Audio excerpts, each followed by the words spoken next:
I have two simple objectives for the flight I want to do today. So smooth up here today, fingertip smooth. First of all, I want to land at an airport that I've never been to before, so I can add it to my list of Victorian airports that I've landed at and get closer to my objective of trying to land at every single one here in the state of Victoria. The last time I did that was actually when I went to Witchyproof to go and climb the world's shortest mountain. And secondly, I've seen online that apparently near the airport there's quite a good coffee shop that, according to the reviews, does really good banana bread. And because I've got a bit of a spare day today and I want to get some more practice in Echo Yankee Zulu, I thought why not put a few more hours on the aircraft today as I'm getting back into my flying, and probably most importantly, find out if the banana bread in Stawell is as good as they say.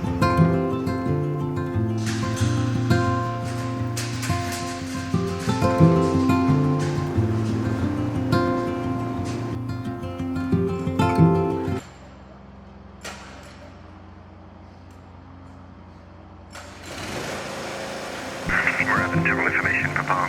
Runway 35 left, Ralston departures west, frequency 123.0. Wind calm, visibility greater than 100 kilometers.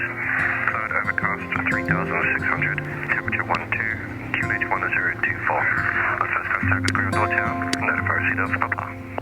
On these cold winter mornings here in Melbourne, I'm sitting here waiting for the cylinder head temperatures to come up. Going through my other checks on my checklist in the meantime though. GPS flight plan is loaded. We're going to go to 2,500, fly to Avalon, see what the cloud looks like after that. Trim is set for takeoff. Autopilot we've tested and disconnected. Covering ground, Echo Yankee Zulu, Northern Run-Up Bay, receive Papa, request taxi, 35 left, crosswind departure. Echo Yankee Zulu, Melbourne ground, taxi to holding point Alpha 8, runway 35 left. Holding point Alpha 8, 35 left, Echo Yankee Zulu. It's a fairly busy day here in Morabbin at the moment, but the cloud base is 3,500 feet, so I think that's put a few people off today. It's kind of marginal to get out to the training area at the moment, but it feels nice and quiet for a Sunday here in Morabbin right now. Echo Yankee Zulu, clear for takeoff. Clear for takeoff, Echo Yankee Zulu. Okay, power's coming in. Morabbin tower. Engine's looking good, temperatures and pressures are all green. 65. 75. Papa Yankee traffic, the airborne Cirrus departs crosswind, clear for takeoff. Clear for takeoff, Papa. Runway, flaps go away. Morabbin Tower, Victor Charlie Yankee, ready 35 left downwind departure training area. So smooth up here today, fingertip smooth. And just picking up our track now towards Avalon, our first waypoint. Uniform Mike Bravo, clear for takeoff. Clear for takeoff, uniform Mike Bravo. Avalon approach, Jetstar 603 descending 6,000, receive Bravo. Jetstar 603 Avalon approach, g'day. There'll be multiple VFR aircraft beneath you as you approach Summary, descend to 5,000 and clear the GLS approach, so we'll all remain north of Summary. So we've got some traffic coming into Avalon at the moment, a Jetstar flight's coming into land, so they're keeping the traffic out of the way for them, but it shouldn't be too much of an issue for us because we're flying the runway. If it goes like across the screen as you're looking, we're flying basically 90 degrees to that, so we should be over the top of the airfield as the other aircraft is landing below us. Avalon approach, Cirrus Echo Yankee Zulu is 15 miles to your east, 2,500. We'll be tracking overhead Avalon and then tracking to the north, 2,500. Estimate overhead time 57. Echo Yankee Zulu, Avalon approach, g'day. The Avalon QNH is 1023. There is 3 VFR aircraft operating to the east of centreline, and they'll eventually be not about 4,500. 1023 and copy the traffic, Echo Yankee Zulu. Hi, Seth. Echo Yankee Zulu, you're 12 o'clock high at 5 miles is a Jetstar aircraft. They're inbound for runway 36, estimating the field about times 59er. Traffic in sight, Echo Yankee Zulu. Echo Yankee Zulu, and just a caution, just in the event of a go around, their standard assigned is 3,000. Copy that, Echo Yankee Zulu. Would you like us a bit further south of the field or happy for us to go overhead? Echo Yankee Zulu, it is the Echo, so I can't tell you what to do, but my suggestion would be to maintain your own separation and probably pass to the south just for that. Copied, we'll maintain separation and adjust our track, Echo Yankee Zulu. Jetstar 603 is traffic that will be overhead the field at about time 58. They're currently 2,500. They got you inside and it will adjust track. Jetstar 603, thank you. Jetstar 603, contact the tower on 120.1, see you later. Tower 120.1, good day, Jetstar 603. Velocity 314, Melbourne departures, ascend via start 2,500, cleared GLS approach, runway 34. Descend via start 2,500, cleared GLS 34, velocity 314. I've just climbed us up to 4,500 feet after we passed over Avalon there, it was a little bit bumpier down below. It's quite nice at 4,500. Plus there's a few airfields just outside of Melbourne here. You got Bacchus Marsh, Lethbridge, and because I'm going fairly close to them, if there's anyone doing circuits or anything around those aerodromes, a little bit of altitude gives me a bit more distance between them and me. You can see there's someone down there in the circuit at the moment at Lethbridge, about 1,800 feet below me, and I'm just going to truck along now, probably maintain this level all the way through to Stawell, and to be honest with you, just enjoy flying over some of regional Victoria again. Stawell, AWS Aerodrome weather. Wind 060 degrees magnetic, 6 knots. QNH 1022 hectopascals. Temperature 13. Dew point 10. Humidity 82%. Rainfall last 10 minutes nil. I just managed to get the AWIS, as it's called, the Automated Weather Information Service, which is based at Stawell, just so I can get an idea mainly of the winds, so I can make an assumption on which runway is the active runway. Change my tanks across whilst I'm talking to you there. And the winds coming from 060 means, I mean, it's only light winds as well, but the favourable runway would be 11.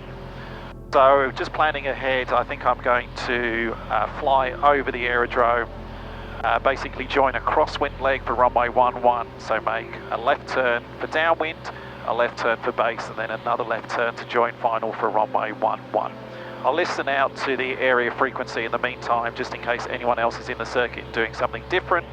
But for now, and with, how long have we got? 7.5 minutes until I start my descent and about 12.5 minutes until I get to Stawell. That's going to be my plan of attack for how I'm going to land there. So as always, my friend, we need to get ourselves ready for our landing. So you get nice and secure there, look after my packed lunch, I'll need that later. If we don't manage to get our banana bread, which I'll be very disappointed about because I've been thinking about that for most of this leg. And let me start getting us ready to go into Stawell. Start to bring the power back to start to slow us down as well. Because we are descending, obviously we speed up. Stawell traffic, Echo Yankee Zulu is 5 miles to the southeast on descent passing 3,000 inbound. We'll be joining overhead crosswind for runway 11, Stawell. Stawell traffic, Echo Yankee Zulu is overhead. We'll be joining a downwind for runway 11, Stawell. Alright, first stage of flaps. I don't want to get too close to the runway. Stawell traffic, Echo Yankee Zulu, turning final, runway 11, full stop, Stawell. Alright, turning onto final, airspeed's looking good. I'm back on the power to lose a little bit of height. Alright, this looks good.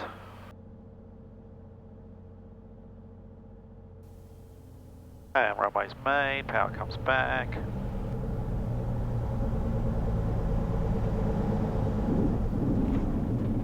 And gently down. And welcome to Stawell. Stawell traffic, Echo Yankee Zulu, clear of all runways, Stawell.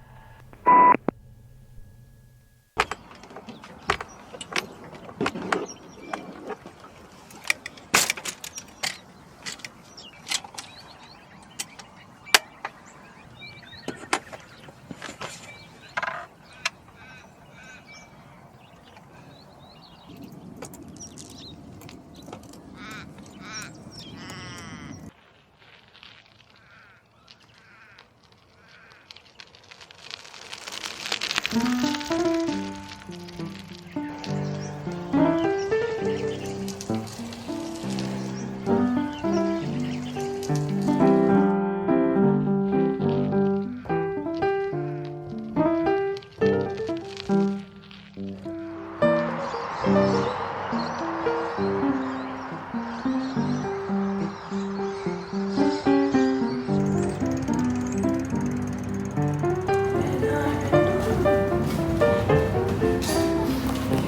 I just get an open flat white, please? And one of the toasty banana breads as well.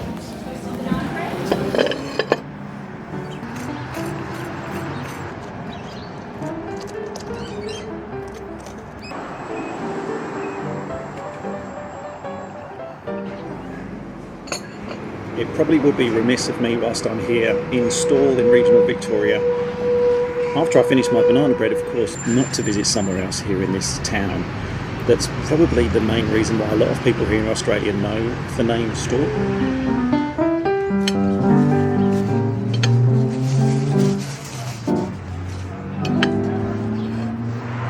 If you're not from Australia, you're probably not familiar with the town of Stawell, and there's probably no reason why you should be, because it's a very small town in regional Australia. But if you are from Australia, you've probably heard of Stawell, even if you've not been here, because of this, what's known as the Stawell Gift. This is a running race which takes place every year in Easter here in the town of Stawell, and it brings tens of thousands of people from around Australia to Stawell, and competitors from all around the world to run a variety of running races. You can see it started in 1878. It's been run every year apart from two occasions. The first was, of course, and the only other time that they haven't run the Stawell Gift every single year was unfortunately 6 years ago. But the race that most people are familiar with is the final round, which is a 120-metre dash across the oval here at Stawell. This is the start line behind me, by the way, where it says Gift Start, and then you go all the way across the oval to the other side, all the way to the Gift finish over there. It's a slight downhill as well, but actually I'm just looking in the distance, and if I just change my contrast a bit, you can see the clouds are actually coming down a little bit. I do know there is rain forecast in Melbourne this afternoon. I think there's a bit of rain around regional Victoria as well the later the day goes on, so I should probably maybe start to think about heading back to the airport at this point.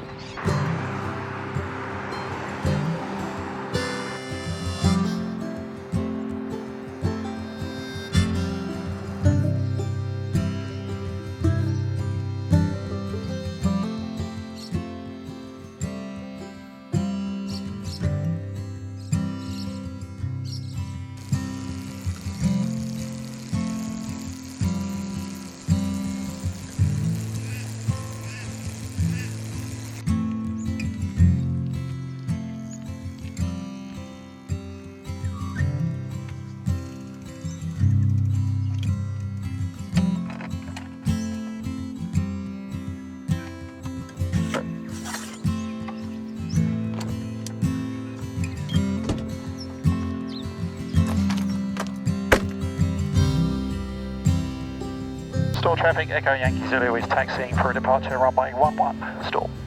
Stawell Aerodrome. Final lineup checks, so fuel is on the fullest tank, fuel pumps on, flaps set, transponder is set, yoke full and free, leader heat will go on, and we'll give Stawell a call. Stawell traffic, Echo Yankee Zulu is entering and backtracking runway 11, be an upwind departure, tracking to the east, climbing 3,500, Stawell. Oh yeah, I can see some clouds actually over to the west. I think I'm getting out at a pretty good time actually. Stawell traffic, Echo Yankee Zulu is rolling, runway 11, be an upwind departure to the east, climbing 3,500, Stawell. Okay, so full power. Power is set, temperatures and pressures are green, airspeed's increasing on both, 70 knots, slowly off,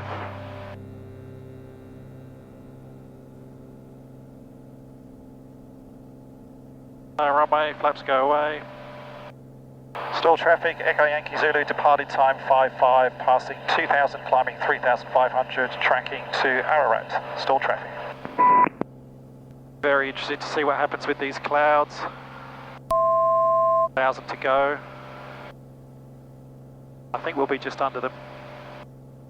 Few bumps as we come past the hills, to be expected.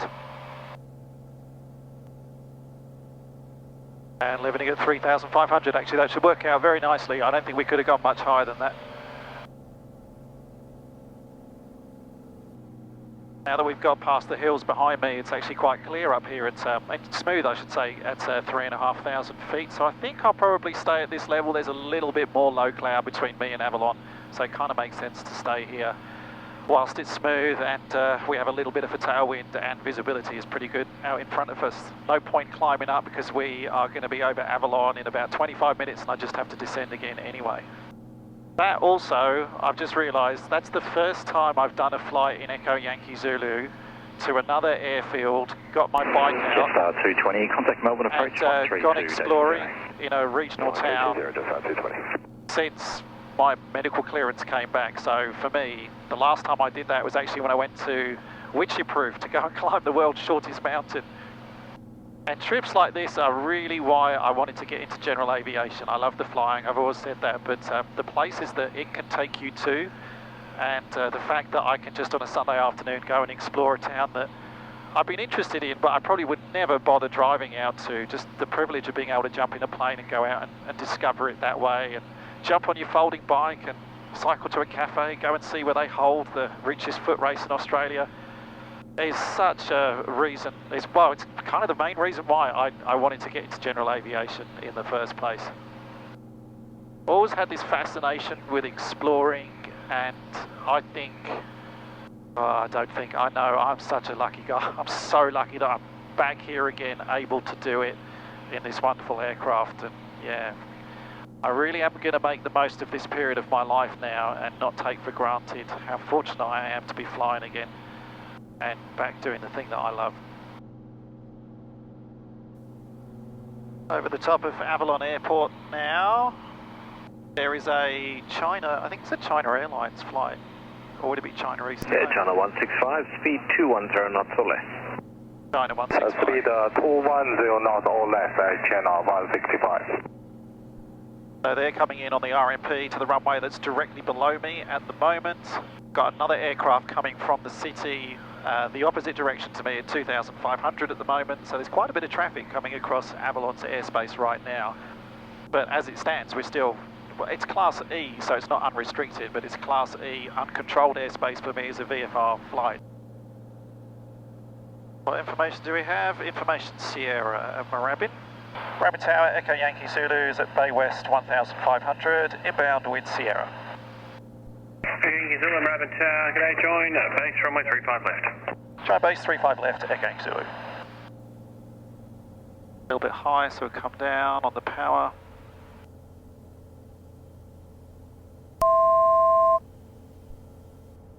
Echo Yankee Zulu, clear to land. Clear to land, Echo Yankee Zulu. Second stage of flaps. Nice shallow turn, because I've got a bit of a tailwind on base. Wind slightly from the right. Traffic 1 o'clock. That's okay, I can see that. Okay, power comes back.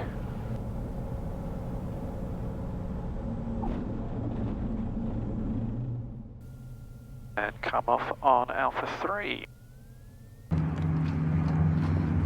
And the very last thing I can do, of course, now is update my list of airports that I've visited to say that Stawell goes from red to green. Another one down, maybe, well, still quite a lot to go actually. Lots of flying still to come. Thank you as always for watching, hope you enjoyed that, and I'll see you in the next video where maybe I can tick off some more of these airfields. I'm being watched by all the cows, they're not quite sure what I'm doing. Cycling past the camera, picking up the camera.